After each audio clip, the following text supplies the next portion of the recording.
Setelah Hua Daoru mencoba beradaptasi dengan pria kecil di pelukannya, Qiaoyan diam-diam melirik Qin Yichen dengan warna merah tua yang tidak pernah menghilang.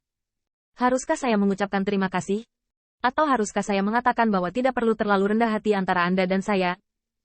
Qin Yichen terkejut, tertawa dan berkata, terima kasih untuk apa? Hua Daoru tersenyum, dan suara transmisi suaranya terdengar semanis gadis kulit hitam.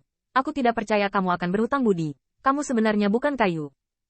Jika Anda menyinggung roh penjaga Ratu Matahari Surgawi segera setelah Anda bertemu, maka Anda hanya bisa masuk ke pelukan saya. Jelas, hanya karena mulut Qin Yichen, dia kemudian memberitahu roh penjaga bahwa dia juga keturunan naga sejati, dan yang terakhir mungkin tidak akan memperhatikannya. Senyum Qin Yichen terkejut, tetapi dia masih terlihat. Dia tidak berhutang apapun. Setidaknya dia paling banyak diejek kepada bangsanya sendiri, tapi dia tidak akan menyinggung perasaannya. Tetapi komunikasi antara Bai Guanxing dan dia beberapa hari yang lalu menyebabkan Qin Yichen melihat dirinya sendiri. Tidak diragukan lagi bahwa roh penjaga Ratu Matahari Surgawi juga merupakan salah satu keberuntungan dari klan naga sejati. Dia bukan hanya keturunan naga sejati di dunia ini, tapi juga Hua Daoru, yang keluar dari klan Huaxu dan rela menghabiskan sisa hidupnya bersamanya. Jika bahaya terbawa bersama, maka keberuntungan naga sejati juga harus dibagikan. Qin Yichen mengangkat bahu. Kaisar Huaxu tidak pernah mengajarimu. Bukankah gadis yang terlalu pintar tidak bisa menikah? Hua Daoru tertawa sangat lembut. Tidak, tapi nenekku mengajariku bahwa seorang gadis harus cukup pandai untuk mengatakan siapa pria yang menjadi angan-angan. Qin Yichen tersenyum acuh tak acuh. Dia hanya berjuang untuk menunggu roh penjaga mendapatkan kembali kekuatannya. Dia tidak akan benar-benar menjahit mulutnya, bukan? Tahukah Anda, lubang cacing itu diciptakan oleh roh penjaga. Dan kemampuan untuk membuka lubang cacing. Entah itu orang kuat seperti Kaisar Luas yang sudah bisa mundur dan menyerang alam Kaisar. Dan itu hanya perlu berspesialisasi dalam ruang dan waktu.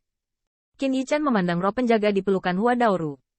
Dia menduga bahwa yang terakhir seharusnya tidak terlalu mahir dalam hal ruang dan waktu. Jika tidak mungkin untuk menyimpang berkali-kali dan membuka begitu banyak jalan bercabang. Kemungkinan yang tersisa adalah pusat kekuatan alam Kaisar menggunakan kekuatan Kaisar untuk secara paksa membuka ruang dan waktu. Mendesis.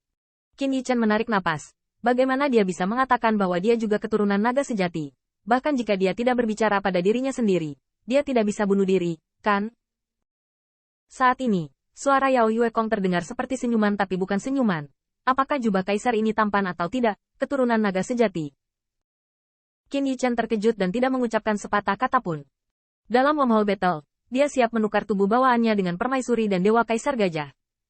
Dengan kata lain, hanya dengan memberitahu Yao Yuekong bahwa ini hanya tubuh bawaannya, Yao Yuekong akan bersedia menggunakan Yao Yu yang tidak bisa dihancurkan untuk bertukar posisi dengannya.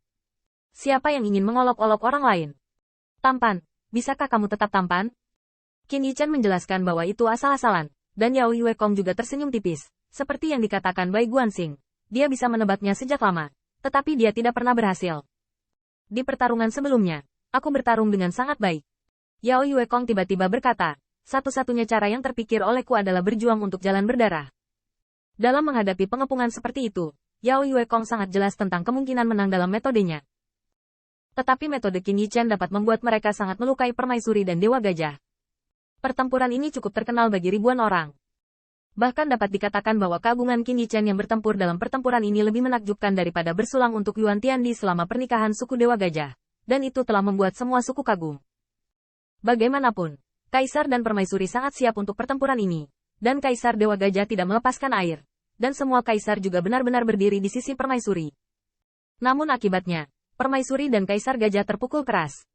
Di masa depan, bahkan jika Kaisar menjanjikan hadiah besar untuk artefak kekaisaran Bihai, Kaisar dari semua pihak mungkin harus menimbangnya dengan hati-hati. Gengsi semacam ini tidak dapat dicapai dengan mengandalkan kontrak surga untuk bertukar takdir dengan Kaisar Yuan Tian. Selain itu, ketika Permaisuri dan Kaisar Sensiang terpukul dengan keras, mereka juga jatuh ke dalam pergolakan ruang dan waktu. Meskipun luka mereka tidak separah yang mereka alami, mereka bisa dianggap luka parah.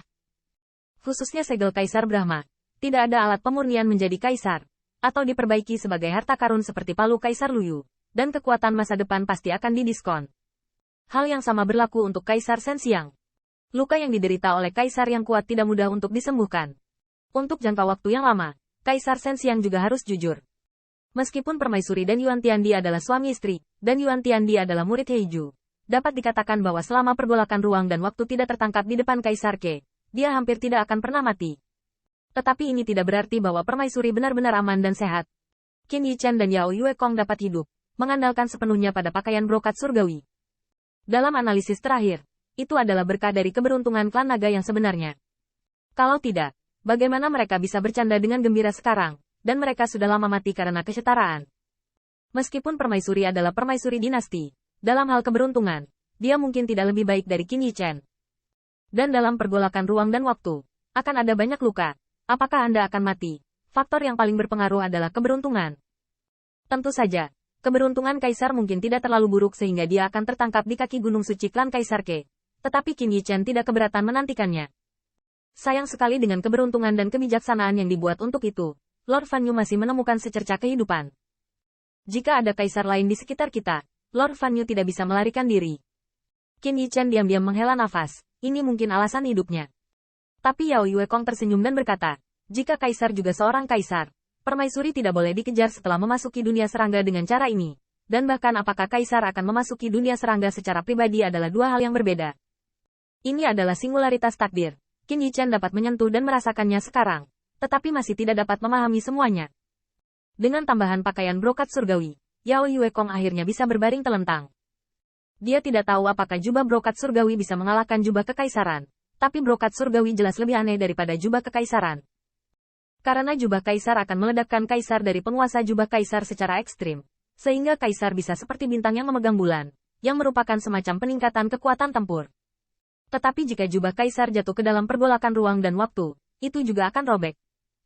Namun pada saat brokat Yao Yu Kong Tian ada di tubuhnya, ia hanya merasa bahwa turbulensi ruang dan waktu menghantamnya seperti hujan badai, seperti ponco, menyebabkan hujan turun secara langsung, dan sangat sedikit turbulensi yang benar-benar bisa terjadi. Basahi dia. Saya benar-benar tidak ingin kembali.